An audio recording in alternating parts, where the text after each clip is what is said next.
Europe 1 13h.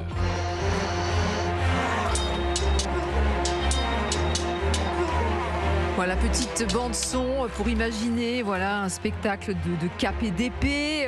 On va parler d'un bras de fer qui oppose justement le parc à thème du Rocher Mistral dans les Bouches-du-Rhône et ses opposants depuis plus de 2 ans. Ce lieu que beaucoup appellent le Puy du Fou provençal est accusé par ses détracteurs de plusieurs infractions au code de l'urbanisme et de l'environnement. Un parc à thème installé depuis 2021 au château de la Barbaine. C'est ça ? La Barbin, oui. Ouais, Barbin, pardonnez-moi, près de Salon de Provence. Alençon Vianney, bonjour. Bonjour. Merci d'être avec nous. Vous êtes le président, le créateur de ce parc à thème. Pourquoi est-ce qu'on vous cherche des poux dans la tête depuis 2 ans ?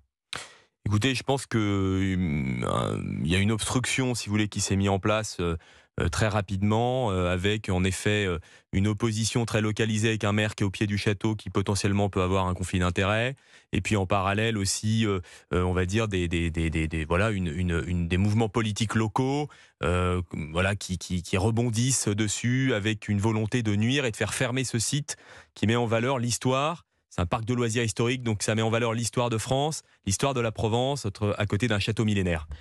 Vous employez près de 150 personnes, près de 100 000 personnes visitent chaque année ce parc à thème, mais depuis son ouverture, donc le 1er juillet 2021, il y a des riverains, des associations de défense de l'environnement et donc le maire, dont vous venez de parler, qui multiplient les actions en justice.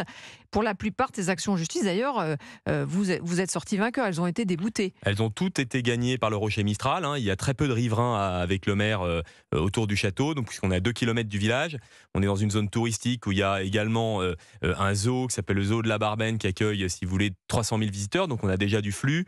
On est dans une zone quand même qui est assez urbanisée à côté de Salon de Provence, entre Salon et Aix-en-Provence. Donc voilà. C'est un parc qui reçoit du public et qui touche beaucoup. 30 000 scolaires, 300 000 visiteurs, nos spectateurs nous ont découvert, 10 spectacles historiques et des étoiles dans les yeux pour toutes les familles qui viennent, parents, enfants, grands-parents. Donc c'est des très beaux moments. Vianney d'Alençon, président du Rocher Mistral dans les Bouches-du-Rhône, avec nous en direct pour revenir justement sur ce bras de fer pénible quand même malgré tout, parce que vous rénovez, vous restructurez effectivement un château, vous avez une ambition hyper attractive avec un vrai spectacle, et malgré tout vous vous heurtez. Il y a des riverains, il y a des militants écologistes, il y a de tout quoi, et c'est compliqué. Est-ce que le fait de porter entre guillemets le patronyme de Puy du Fou provençal, ça ne vous nuit pas un peu ? Je sais pas, le Puy du Fou sur le plan technique est extraordinaire, technologique. Donc, je parle de l'image que certaines très personnes probablement pourraient... pour certains mouvements, en effet politiques, puisqu'on retrouve des prises de parole publiques de Manuel Bompard contre le Rocher Mistral à l'Assemblée nationale, un certain nombre de choses. Donc on voit que les extrêmes sont vent debout contre ce que nous faisons, qui est simplement la restauration du patrimoine et faire vivre notre histoire. C'est cette volonté de culture populaire demandée par Rachida Dati et portée, que nous essayons d'incarner concrètement dans les régions et les territoires en province. Donc ça suscite une opposition, et en effet qui nous semble totalement disproportionnée, avec des relais au sein des services de la préfecture de l'État, de militants qui nous empêchent d'obtenir des autorisations. Nous en avons besoin d'une trentaine, il y en a 25 qui ont été obtenus, 5 qui ne le sont pas, qui nous empêchent d'ouvrir et de faire vivre ce lieu. Vianney d'Alençon avec nous pour parler du Rocher Mistral. Alors vous avez été condamné récemment, le 13 février, à 20 000 et 70 000 euros d'amende avec sursis par le tribunal judiciaire d'Aix-en-Provence. Vous avez fait appel, donc ça veut dire que vous allez pouvoir ouvrir, en tout cas vous allez décider d'ouvrir votre parc. Voilà, nous sommes jugés pour des autorisations que nous demandons depuis 2020. Donc nous évidemment, nous ne sommes pas condamnés, nous sommes jugés.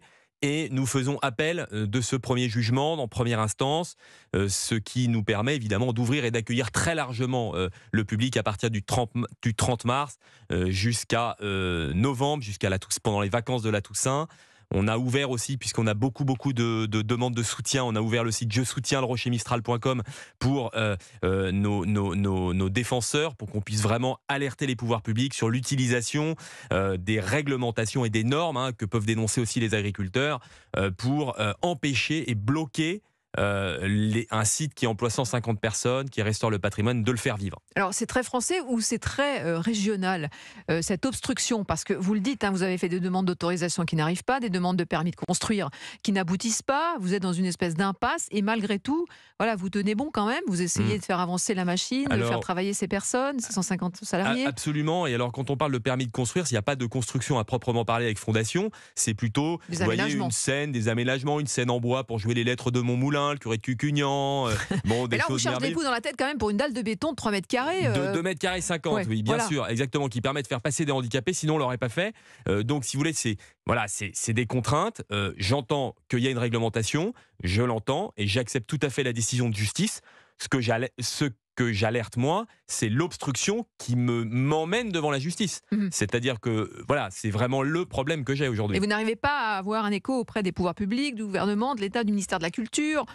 C'est ce que j'essaye de faire en ce moment en venant chez vous. Ça fait 3 ans que je me bats pour reconnaître, pour que les pouvoirs publics s'engagent pour soutenir ce type d'initiative, puisque je ne suis pas le seul entrepreneur à vivre ça. Il y a un autre site, vous voyez, touristique qui reçoit du public à côté, à Montrevel-en-Bresse, qui m'a envoyé un message avant d'entrer dans la salle en me disant « Parlez de nous, on n'y arrive plus, on est aussi embêté que vous avec les niveaux réglementaires ». Je crois que c'est une réalité que vivent les entrepreneurs et dirigeants français dans les territoires.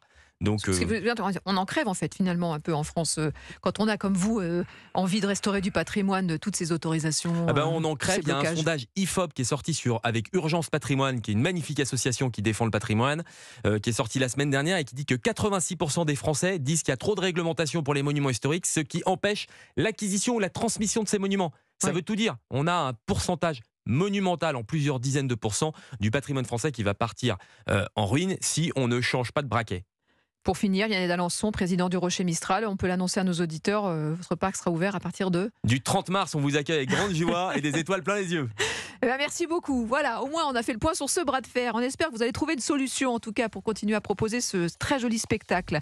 Nous, on reste ensemble, chers auditeurs d'Europe 1. On se retrouve dans quelques instants pour un point complet sur l'actualité. Notamment, on reviendra avec Général Desportes et Nicolas Tonev, le correspondant, l'envoyé spécial même d'Europe 1 en Ukraine, sur la disparition, la mort en prison d'Alexeï Navalny. Aujourd'hui, à 47 ans, il purgeait une peine de 19 ans. A tout de suite sur Europe 1. Vous écoutez Céline Giraud de 13h à 14h.